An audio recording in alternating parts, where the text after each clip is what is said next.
जय हिंद दोस्तों, स्वागत है आपका। आज के जेटेट क्लास में हम लोग देखने वाले हैं बाल विकास की अवधारणा भाग 2। पिछले वीडियो में हम लोगों ने 36 प्रश्न देखे थे। अब मैं इस वीडियो में प्रश्न नंबर 37 से करवाने जा रहा हूं। तो चलिए स्टार्ट करते हैं। पहला सवाल है कि मानव व्यक्तित्व किसका परिणाम है। ऑप्शन है आनुवंशिकता और वातावरण की अंतःक्रिया का, केवल वातावरण का, केवल आनुवंशिकता का, या पालन पोषण और शिक्षा का। देख सकते हैं सीटेट जनवरी 2012 पेपर 1 में पूछा गया था। तो देखिए इसका राइट आंसर होगा ऑप्शन ए, आनुवंशिकता और वातावरण की अंतःक्रिया का परिणाम मानव व्यक्तित्व है। चलिए नेक्स्ट देखिए, वायुगोत्सकी बच्चों के सीखने में निम्नलिखित में से किस कारक की महत्वपूर्ण भूमिका पर बल देते हैं। ये भी देखिए पेपर 1 में सीटेट 2012 पेपर 1 में पूछा गया था। ऑप्शन है नैतिक, शारीरिक, सामाजिक या आनुवंशिक। देखिए वायुगोत्सकी जो है ऑप्शन सी, सामाजिक सिद्धांत के ऊपर बल देते हैं। चलिए अगला है, मानव विकास को क्षेत्रों में विभाजित किया जाता है जो हैं। तो मानव विकास को कौन कौन से क्षेत्रों में विभाजित किया जाता है। देख सकते हैं सीटेट जनवरी 2012 पेपर 1 में पूछा गया था। तो देखिए मानव विकास को मनोवैज्ञानिक, संज्ञानात्मक, संवेगात्मक और शारीरिक क्षेत्र में विभाजित किया जाता है। चलिए अगला, निम्नलिखित में से कौन सा विकास का सिद्धांत है। सीटेट जनवरी 2012 पेपर 1 में पूछा गया था। विकास हमेशा रेखीय होता है या निरंतर चलने वाली प्रक्रिया नहीं है। विकास की सभी प्रक्रिया अंतः संबंधित नहीं है। विकास सभी की विकास दर समान नहीं होती है।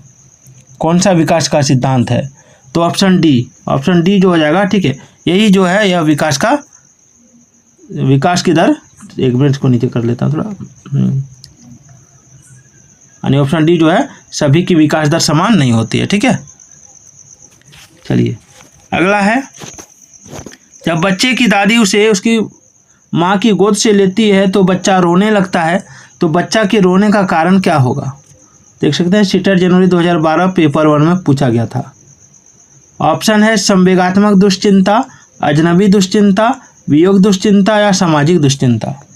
तो देखिए दादी को जब बच्चे को दादी जब उसकी माँ की गोद से लेती है, ठीक है, तो बच्चा इसलिए रोने लगता है क्योंकि उसको संवेगात्मक दुश्चिंता होता है।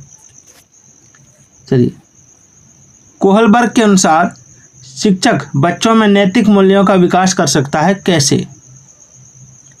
कोहलबर्ग के अनुसार शिक्षक बच्चों में नैतिक मूल्यों का विकास कैसे कर सकता है। याद रखिएगा कि कोहलबर्ग जो है वो नैतिक विकास के सिद्धांत पर काम करते हैं। ठीक है, तो देखिए इसका राइट आंसर जो होगा वो हो जाएगा आपका ऑप्शन बी, नैतिक मुद्दों पर आधारित चर्चाओं में उन्हें शामिल करके।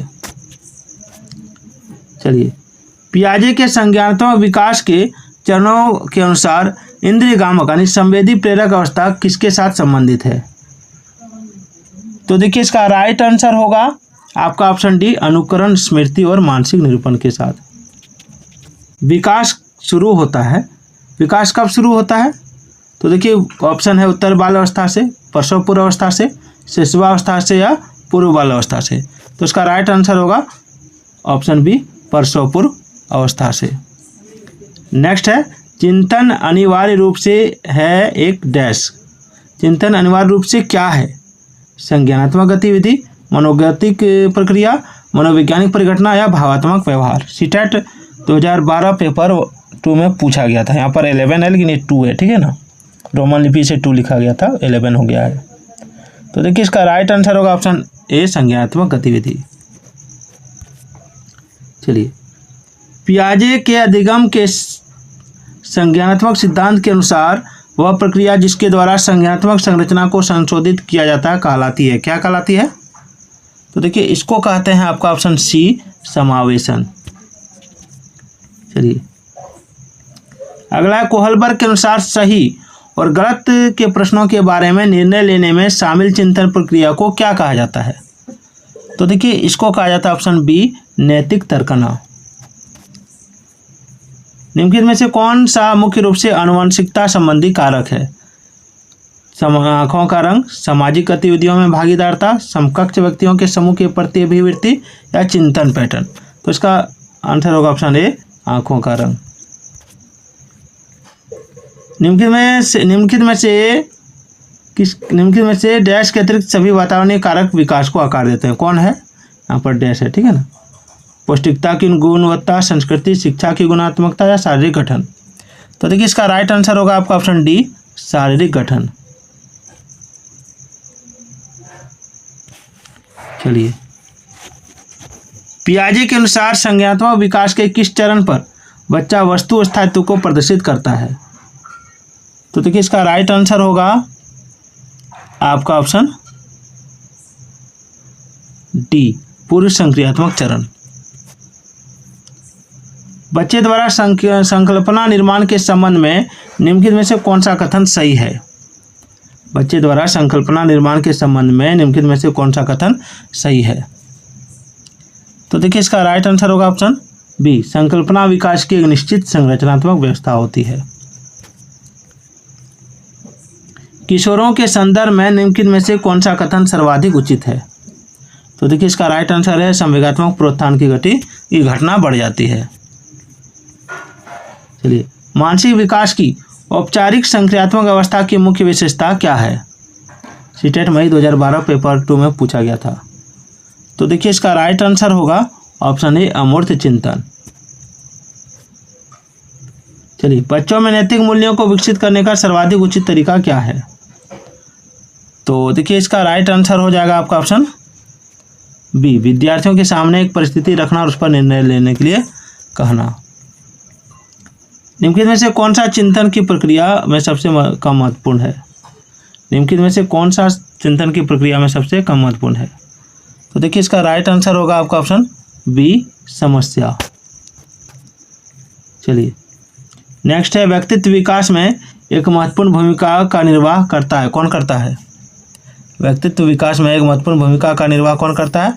तो ऑप्शन सी, आनुवंशिकता और वातावरण का मिश्रण। कोहलबर्ग के अनुसार सही और गलत के बारे में बच्चे चिंतन करते हैं कौन सी आयु में? देखिए कोहलबर्ग के अनुसार बच्चे जो है, ठीक है, सही और गलत के बारे में चिंतन करते हैं आपका अलग आयु में अलग तरीके से। संवेगात्मक विरेचन का अर्थ क्या है? संवेगात्मक विरेचन का अर्थ क्या है? तो यह है संवेगों को दबाना। अगला है किशोर का अनुभव कर सकते हैं। एक मिनट, किशोर किसका अनुभव कर सकते हैं? किशोर किसका अनुभव कर सकते हैं? तो देखिए किशोर जो है अनुभव कर सकते हैं आत्म सिद्धि के भाव का। वायुगत्स्की के सिद्धांत का निहितार्थ क्या है? वायुगत्स्की के सिद्धांत का निहितार्थ क्या है? तो ऑप्शन ए, बच्चे उन बच्चों की संगति में श्रेष्ठतम रूप से सीख सकते हैं जिनका बुद्धि लब्धांक उनके बुद्धि लब्धांक से कम होता है।